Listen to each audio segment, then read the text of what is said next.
Welcome to Early Access Podcast, episode 22. It's episode 22.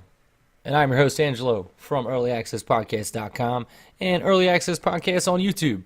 And thank you for coming to episode 22. This keeps getting bigger and bigger. Every time I do one, that's a lie. But, still doing it. I'm enjoying it. Hope you are too. So, if you're watching this live, don't forget you can check this out live every Sunday and Wednesday night. I do the podcast live on twitch.tv/early_access. Twice a week. Always do it live. So, come hang out. We're going to start this off right on the top, tippy top of what I've been playing. So what I've been playing is a couple games that came out in the past couple days. So the first one I played is this game called Uncanny Valley. Now, Uncanny Valley came out on the 23rd of April, so just 3 short days ago. It's 10% off on Early Access right now. Actually, it's not even Early Access. Nope. Sorry. There's an indie game, complete title, finish, soup to nuts, all done. It's $9 on Early. I keep saying it, and I'm stupid. It's $9 on Steam right now. It's 10% off until April 30th, so when this goes live, it'll be about 3 days you'll have until that 10% off, and you can save yourself $1. Now, Uncanny Valley is a survival horror game. It's pixel art style, side-scrolling, exploration, puzzle-solving, multiple ending style game. I enjoyed the hell out of it. Seems like a lot of people are getting mixed feelings about it. I had the controls were kind of wonky for me, but it's an interesting story. You're a security guard in this town. You're a security guard at an abandoned building, and you're trying to figure out what exactly happened. So you're collecting cassette tapes. You're learning a little bit more about the story and everything. It's actually really interesting. There's some things that they could fix about it, like the dialogue looks funny and everything like that. However, I find the gameplay enjoyable. The story's there. It's a lot of fun, and for the price tag, it's right where it needs to be. So I would go check it out. $9 on Steam. Link in the show notes. So next game I played, I actually just played today. Actually, both of these games, the next 2 games I played today. This game's called Dragon, a game about a dragon. It's pretty self-explanatory, right? You play a dragon. This is a platform, it's a platforming RPG. The cool thing is that it's all hand-drawn art. It looks like, it's hand-drawn, like pen and ink, crown. It's super sweet. What it reminded me of was like being in a storybook. So in between every couple levels you play, there's a couple pages of dialogue with some pictures, but the animation is really cool. It's got a neat little story. It doesn't control all that well. It's just like you play a dragon. You got some light RPG elements. You find weapons. You find new ways to breathe fire. It's like you can breathe fire. I think in my playthrough, I got the ability to breathe ice and breathe lightning. It's pretty hard, but I don't know if that's because the game's actually hard or because the controls are a little wonky. However, it's only $5 right now. It's 15% off. It's usually $6, and that's until May 1st. And for $5, I think the art style alone is a reason to go check out this game. It's cute. It's like playing, your favorite storybook as a kid. I think they did a really good job with it. And at $5, it's worth playing it. It's worth giving it a look. All right, so now this game I just played, and I played it for about 2 hours, maybe a little bit more than 2 hours, and it frustrated the fucking hell out of me. It's this game called Lord of the Dark Castle. Now, it's a top-down, turn-based roguelike. You move, everything else moves. There's a lot of games like this. It's got a similar feel. It's a dungeon crawling roguelike with RPG elements. You move around, you find items to buy and everything. Now, it's incredibly hard. What pisses me off the most, though, and I still recommend playing this game. Let me point that out first. I recommend playing this game because it's $5. It's $5. It's competent. It's in early access, but it's really deep already. There's plenty of customization. There's a lot going on here. Now, like most of these games, just like your Dark Souls games, you want to play it as hard as possible. Like you're like, Dark Souls, you play it because it's hard and it's satisfying when you complete something, which is why I like these kinds of games. So the problem is this game arbitrarily makes itself harder than it actually is.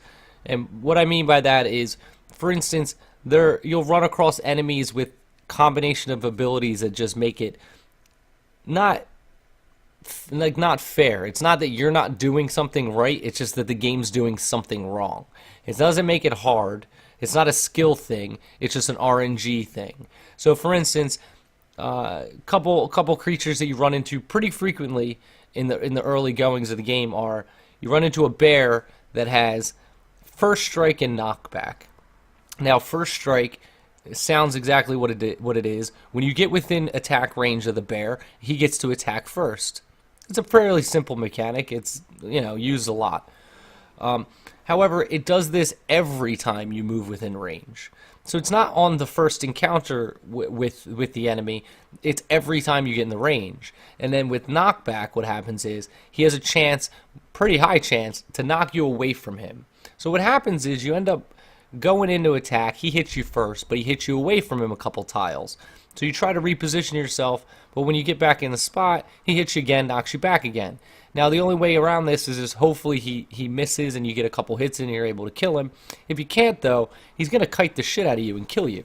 It's really frustrating, and it's not a skill thing, it's just a poor mechanic thing. Realistically, what should happen is he should hit you first the first time you guys encounter each other, and then after that, like, that's it. Like, he got his bonus, his ability to first strike, and that's about it. Now, another one that I ran into that I thought was a problem was a spider. So you ran into these spiders that would throw web at you, which holds you into place. Now, you have to move around until it lets you break free of the web. And what happens is you start at 0% chance to break free, and then it goes up gradually, very fucking slowly, to a higher and higher percent chance of breaking free. But it starts at 0. So every time you move, you're taking up a turn.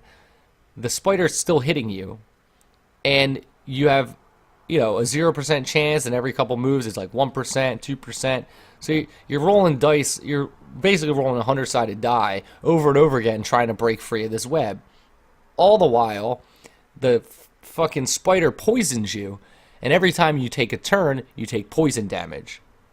So what happens is, I found myself in the first 90 minutes or so of the first 2 hours I played of this, dying because I just got stuck in place, and then I would just freeze to death, be poisoned to death.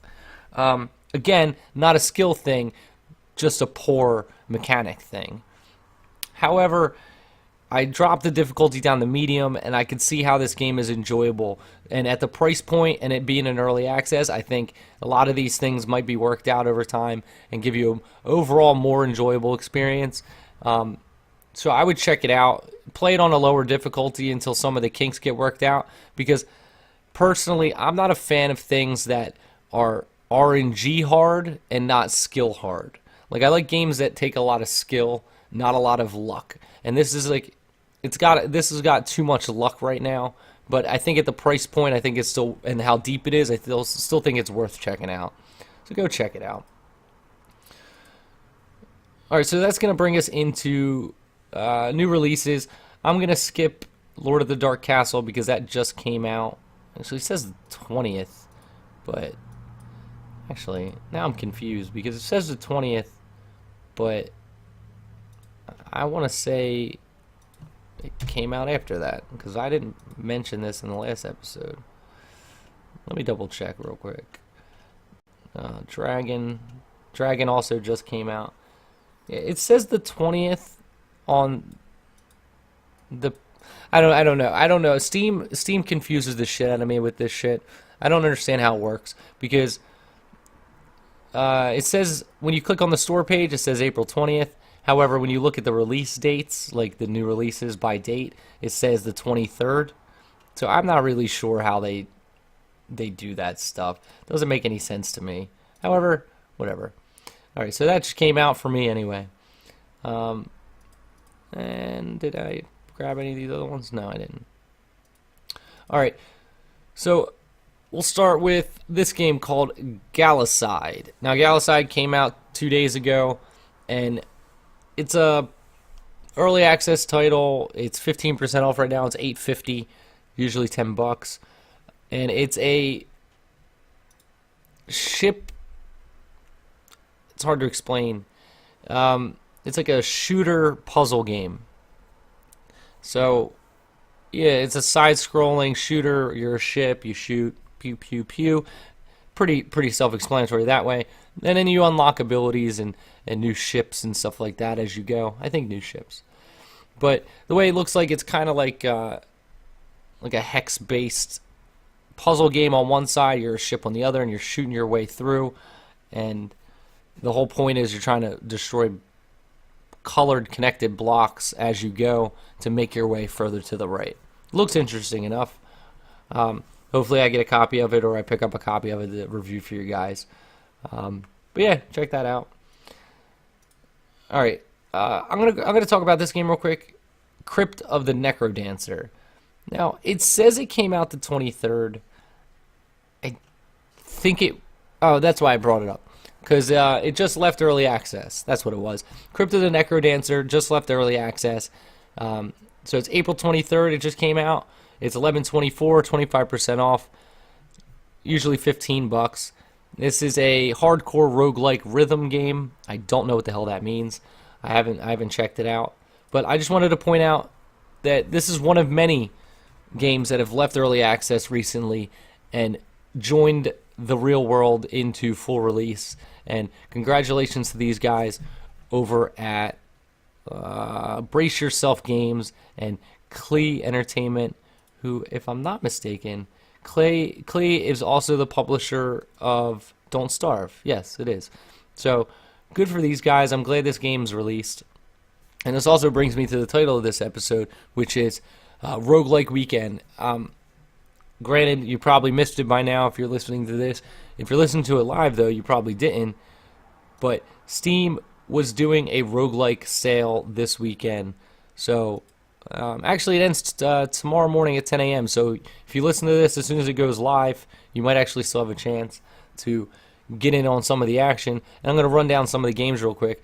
I mean, there was like 30 games, 30 roguelikes that were steeply discounted for this. So if you like roguelikes, this is, I mean, you probably bought a bunch of these or filled in, like, you know, your holes of the games that you don't have. So for instance, Crypt of the Necrodancer is 25% off. Don't Starve, 66% off. That's only $5. The new Binding of Isaac Rebirth is 33% off, so that's $10. And you got some great ones on here. You got Rogue Legacy, 75% off. Spelunky, 75% off. They're both $3.75. You got Faster Than Light, which is $2.50. That's 75% off. You know, the original Binding of Isaac. You got Magicite. So many games. Lots of really good roguelike games out there. And you have a chance to pick them up super cheap. Hopefully you hear this before this sale ends tomorrow. I can't make any promises, though. All right, next game I'm going to talk about is this game called Crest. I've been avoiding Crest because it's not really something I want to talk. Like, I'm not going to spend too much time on it. However, I feel like I can't. It's a new release. I don't want to like be unjust to it. So Crest is you're a god. It's a god game. You know, you're a god. You fucking do shit with your people. It's one of those. It's hard to explain. You know, if you played a game like that, you've probably played most of them. You know, you're on an island, you're leading people, you're making them do things, building new buildings and stuff like that. People love these games. Personally, I don't have the patience for them. I'm just not a fan anymore. However, it's only $5. It's only got 3 reviews, but they're all positive so far. And at $5, I might check it out and give it a whirl. I did like Black and White, if you remember that game at all. Yeah, it kind of reminds me of that. A lot of these God games are pretty similar. So, yeah, check it out if you want to. Now this game, actually, it's free to play. I don't even know why I emailed these guys. I'm gonna review this later. So Spooky's House of Jumpscares came out. Now, if you listen to the awesome PewDiePie, he has a couple videos over on his YouTube about this game. Now, I watched PewDiePie play this game, and I found it delightful. It's a cartoony jump scare game, as the name indicates. It's actually in early access, and it's free to play right now.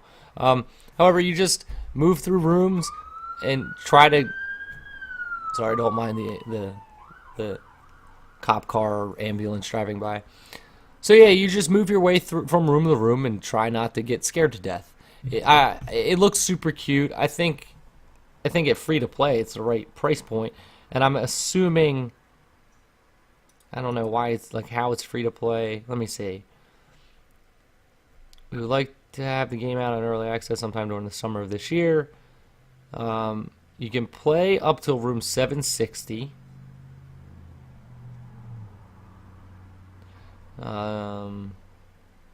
It says it's going to stay free. The only items they're charging for are going to be DLC and game soundtrack. So I emailed them trying to get a free copy, and I didn't even realize it was free to play. That's bad. That's my bad. But yeah, it'll be in the show notes. Go check it out. It's free. Everybody likes free games, right? It's free. All right. Well, last thing. All right, last thing I grabbed are a couple updates. Real quick, I decided the drop coming soon. I might grab a couple games here and there, but it's not going to be a generally big thing, because everything changes. Like, since it's the early access indie community, I can't really rely on the dates that I get from Steam, and unless I'm on a mailing list or an email list for a game specifically, I have no way of having accurate times for you guys. So I don't like talking about a game and then I end up forgetting that I talked about it. So I'm just going to try to keep it to new releases and stuff I've been playing and generic update, like games that have updated. Now, Project Explorer, which I reviewed negatively, has had an update. Now, they didn't do much. They changed some art items, fixed some bugs and stuff. I just wanted to mention it because it's, they're putting updates out there, and I played a little bit today. Now, I went to check it out to see if I was right in my assessment that it's not worth picking up, and I was. They keep adding stuff. There is more to do. I understand it's in early access. However, it's just, again, it's hard to recommend a game like this when you have a game like Don't Starve or Rust, who are just doing it better. There's still a lot of weird bugs in this game. It's kind of laggy. They did add a bunch of new items and everything like that. It's just, I just can't really get behind it. It is only $7 though, and I'm in the minority. A lot of people seem to really like it. So if you're looking for a top-down style survival game, I would check it out. But if not, you go find another one that's a little bit more complete. That might make you feel better about your purchase. Alright, so the other update I grabbed is this game called CDF Ghostship. Now, CDF Ghostship came out last October. It's $15. It's still in early access. And this is a first-person shooter game. It's like a little RNG random narrative. It's an open-world spaceshipy game. Now, the reason I bring that up is because they changed that with this update. So the new update is the story mode update, and apparently the way it used to work was they had 3 different starts, like you could start randomly, and now they changed that. Now they made it a more linear start to get a better story going for you. Just to, I guess it was hard to like really establish what was going on when you started the game. So they changed all that. They added some new sounds and bug fixes like normal updates, but I thought that was interesting that they went from the random start to this more linear, just like this is the start and then it's random, because it seems like a big change for a game to make. So that's going to do it for episode 22 of Early Access Podcast. And as usual, don't forget to check out earlyaccesspodcast.com, Early Access Podcast on YouTube. Follow me at Early Access PC on Twitter. Check out the Patreon. If you want to support the show monetarily, you can check it out there, patreon.com/Early Access Podcast. You know, I'm going to be doing special giveaways and stuff for Patreons once we get up and going with that and more people sign up for that. Also, don't forget, click through the Amazon banner at the top of earlyaccesspodcast.com. Set it as a bookmark whenever you buy anything off of Amazon. Make sure to use that link. It gives us a little kickback, doesn't cost you anything extra, and it really helps out the show. And that's going to do it for episode 22. Thanks again for coming out. Thanks for supporting the show. Don't forget to tell a friend. And until next time, I will see you on Thursday.